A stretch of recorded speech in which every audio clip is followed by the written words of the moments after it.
Most people think getting into cybersecurity is like entering a gated kingdom guarded by math wizards, hoodie wearing prodigies, and a dragon that feeds on CompTIA vouchers.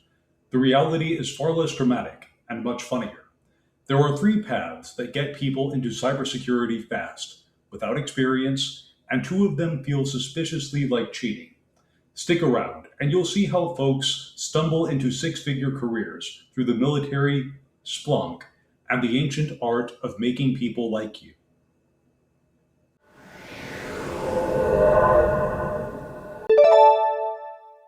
Hello, my name is Gene Botkin, and I'm a cybersecurity analyst working in the space domain. I'm building a club for people who want to participate in the new space economy. Our topic today is the three ways to get into cybersecurity without experience. Let's begin. Cybersecurity has a reputation for being a difficult field to enter, yet the way people actually get in tells a different story. If you look past the glossy marketing language and the endless certification charge, then you'll notice three pathways quietly bringing newcomers into the industry every day. None of them require years of technical experience. They simply require a practical understanding of how the field hires and why it is always short staffed. The military, mastery of Splunk, and personal connections have become the three fastest routes into cybersecurity for beginners, each with its own rhythm and its own peculiar charm. The military remains the most structured and predictable path. Someone walks into a recruiting office expecting to negotiate their way into a glamorous cyber MOS and often discovers the process feels more like negotiating with a brick wall. Yet if you approach it deliberately, the system rewards you. Every branch has cyber and cyber adjacent MOS options that feed directly into civilian cybersecurity careers. Some revolve around defensive operations, others around communication security, and others around systems that must keep running under every imaginable condition. The strength of the military pathway is that it wraps all the preparation into one package. Training, clearances, real world responsibility, and experience with disciplined procedures are bundled into a single set that future employers understand with almost no explanation. Civilian hiring managers may not know what your exact MOS number means, but they recognize the combination of structure, readiness, and exposure to mission critical systems. It signals reliability in a field where reliability is rare. Many people who enter cybersecurity through the military do so without any prior plan. They sign up for stability, or for benefits, or direction, and then find themselves operating systems or defending networks that would leave many corporate offices speechless. Over time, they learn how to handle pressure, how to follow protocols without losing situational awareness, and how to translate broad guidance into precise action. When they eventually leave the service, their resumes carry a kind of authority that civilian experience rarely matches. The effect is immediate. The door into cybersecurity opens more readily because the military has already vouched for them. The second path is Splunk mastery, and Splunk occupies a strange place in the cybersecurity ecosystem. It is a tool, a platform, and in many cases, a fast pass into the world of SOC analysis. Companies rely on it because it can ingest logs from every corner of a network and present that information in ways that humans can handle. For beginners, this makes Splunk unusually approachable. You do not need to be a deep specialist to become useful. You need to understand the basics of log analysis, learn how to query the data effectively, and recognize patterns that might signal unusual behavior.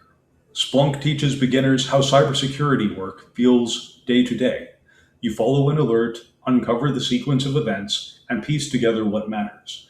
You learn why logs matter, how systems communicate, and where problems tend to hide.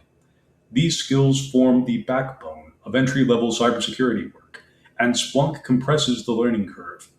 A beginner can go from having no relevant experience to conducting meaningful investigations far more quickly than they might expect. The other reason Splunk opens doors is that companies desperately need people who can use it. SOCs run on timelines measured in minutes rather than hours, and when an alert fires, somebody has to look. When a dashboard changes, somebody has to interpret it. The supply of analysts rarely keeps up with demand, and that imbalance drives hiring behavior. A beginner who can talk fluently about Splunk dashboards, queries, and common alert workflows can outperform applicants with broader theoretical knowledge, but little operational awareness. Splunk also introduces people to the culture of SOC work. It teaches patience, attention to detail, and the ability to differentiate between real problems and background noise. You quickly realize that many incidents stem from ordinary behavior that creates extraordinary confusion. The SOC becomes a place where you learn to stay calm, document your findings, and communicate clearly. These habits travel well across the industry, and once you can handle Splunk confidently, then you can handle other tools, other workflows, and other environments that follow similar patterns. The third path is personal connection. In an industry that prides itself on technical rigor, personal rapport still shapes careers. Someone gets hired, not because they were the best candidate on paper, but because they had a conversation with the right person at the right time. In cybersecurity, people hire people they trust. Experience matters, but trust comes first.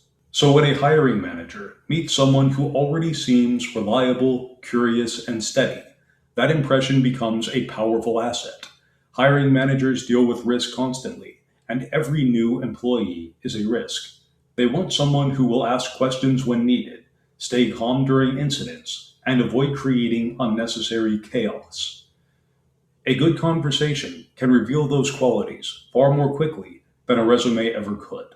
Many people enter cybersecurity because a mentor nudged them in the right direction. A friend in the field explains which certifications matter, which skills are worth learning, and which companies value beginners. They offer encouragement, help decode job descriptions, and introduce the newcomer to people who can help. This form of guidance makes the industry feel navigable rather than mysterious. It builds momentum in a field where many beginners lose their way simply because they don't know where to look. And in cybersecurity, networking works especially well because the field is filled with people who keep to themselves. And when everyone hides behind a screen, the person who is willing to reach out becomes memorable. A short conversation at a local event, a thoughtful message on LinkedIn, or a genuine question asked at the right moment can carry enormous weight. It shows initiative, it shows curiosity, and it shows a willingness to participate rather than to observe. Now, this schmoozing path may feel less formal, but it produces real results. Someone gets invited to interview because a hiring manager remembered to invite them. Someone gets recommended because a colleague vouches for their potential. And someone gets hired because they made a strong impression. These outcomes are not accidents. They are byproducts of a field driven by relationships, urgency, and human judgment. Now, when you compare these three paths, a pattern emerges. Each one reduces uncertainty for the employer. The military path offers clear structure and demonstrations of responsibility. The Splunk path offers tangible skills and immediate utility. And the schmoozing path offers trust and familiarity. Employers respond to these signals because cybersecurity work requires stability under pressure, reliability during incidents, and clarity when things go wrong. Beginners who provide any of these signals rise quickly to the top of applicant lists. The cybersecurity field is expanding faster than the talent pipeline can sustain. New tools appear constantly. New threats emerge without warning. Companies scramble to keep pace, and the result is a labor market where shortages are the norm. Under those conditions, unconventional paths flourish. Employers care more about capability than pedigree. They want people who can learn quickly, adapt to changing circumstances, and maintain calm when the alert queue fills up. Once someone enters the field, the opportunities widen. Experience compounds, skills develop, and confidence grows. The newcomer who once relied on one of these three shortcuts now builds a genuine career. They gain exposure to incident response, threat hunting, cloud environments, and security engineering. they begin to understand the strategic picture behind the operational grind. And over time, they move from reacting to shaping.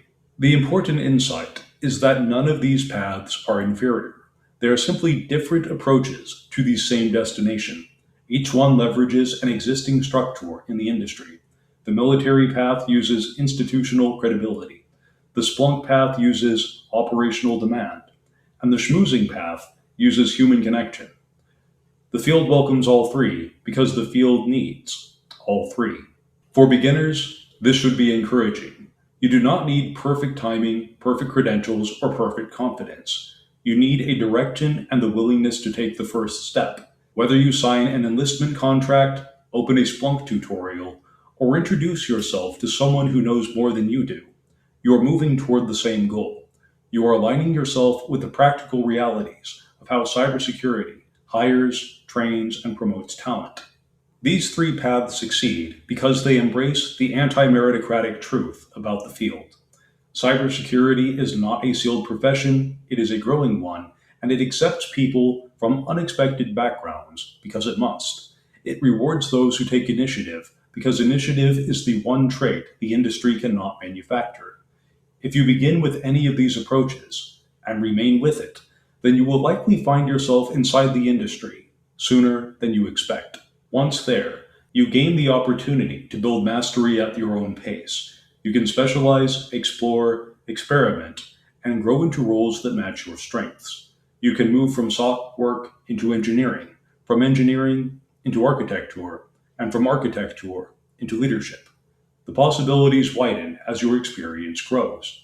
The hardest part is the beginning, and these three paths make the beginning far less difficult than it appears from the outside. And if you want more real guidance on breaking into cybersecurity and building a career within the space economy that actually goes somewhere, then hit the like button, leave a comment, and subscribe to the channel so you don't miss the next one. This has been Gene Botkin with Elenarda. End transmission.